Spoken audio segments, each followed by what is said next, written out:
We provide you the platform to turn your dreams into reality. Give wings to your aspirations with KR Mangalam University.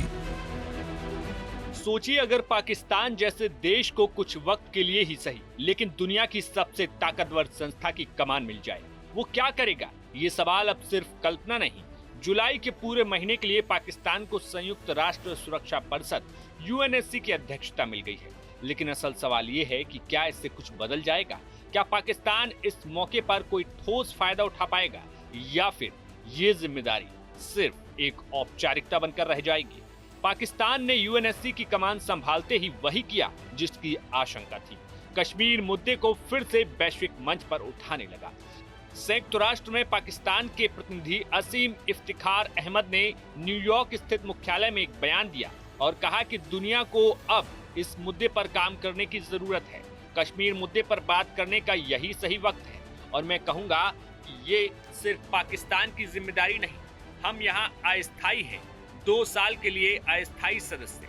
मेरा मानना है कि ये मुद्दा सुरक्षा परिषद का भी है, खासकर परिषद के स्थायी सदस्यों के लिए, कि वो ऐसे कदम उठाएं जिससे इस मुद्दे का समाधान संयुक्त राष्ट्र के ही प्रावधानों के हिसाब से किया जा सके।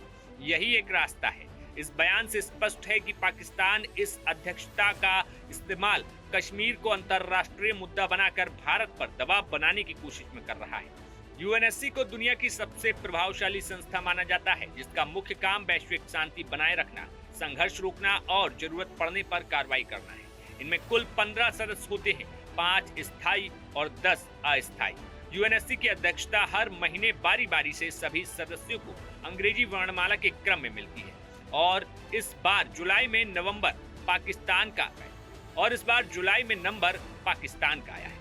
यूएन में पाकिस्तान की स्थायी प्रतिनिधि असीम इफ्तिखार अहमद ने बतौर अध्यक्ष परिषद की बैठकों का एजेंडा तय करने का अधिकार पाया है। वे ये तय कर सकते हैं कि किस मुद्दे पर चर्चा हो, लेकिन किस प्रस्ताव को पारित करने की ताकत उनके पास नहीं है। वह सिर्फ बैठक की अगुवाई कर सकते हैं, फैसले लेने की शक्ति स्थायी सदस्यों के पास है। पाकिस्तान भले ही तकनीकी रूप से कोई प्रस्ताव अकेले आगे ना बढ़ा सके, लेकिन राजनीतिक रूप से मंच का प्रयोग करने की उसकी कोशिशें साफ दिखाई दे रही हैं। कश्मीर के अलावा पाकिस्तान सिंधु जल संधि को भी एक बड़ा अंतर्राष्ट्रीय मुद्दा बनाने की तैयारी कर रहा है। भारत द्वारा संधि रद्द करने की प्रक्रिया शुरू करने के बाद पाकिस्तान इस मसले को वैश्विक सहानुभूति जुटाने का मौका मान रहा है। यह पहला मौका नहीं जब पाकिस्तान को यूएनएससी की अध्यक्षता मिली हो। इससे पहले भी 7 बार वो इस पद पर रह चुका है, लेकिन हर बार उसकी कोशिशें असफल ही रही हैं। भारत को अमेरिका, फ्रांस, रूस, जापान और ब्रिटेन जैसे देशों का समर्थन हासिल है। केवल चीन ऐसा देश है जो पाकिस्तान की लाइन पर खड़ा दिखता है, लेकिन मौजूदा वक्त में चीन खुद आंतरिक और आर्थिक चुनौतियों में उलझा हुआ है। यूएनएससी की अध्यक्षता पाकिस्तान के पास 1 महीने के लिए जरूर है, लेकिन ये महज एक प्रतिष्ठा का पद है और पावर नहीं। फिर भी पाकिस्तान इस भूमिका का इस्तेमाल अंतर्राष्ट्रीय मीडिया में सुर्खियां बटोरने के लिए, खुद को पीड़ित बताने और भारत पर मनोवैज्ञानिक दबाव बनाने के लिए कर रहा है। कश्मीर मुद्दा उठाकर पाकिस्तान एक बार फिर वही पुराना कार्ड खेल रहा है। सवाल ये है कि इस बार भी क्या ये कोशिश नाकाम हो जाएगी या फिर पाकिस्तान कोई नई रणनीतिक चाल चल पाएगा? Bureau report, news nation.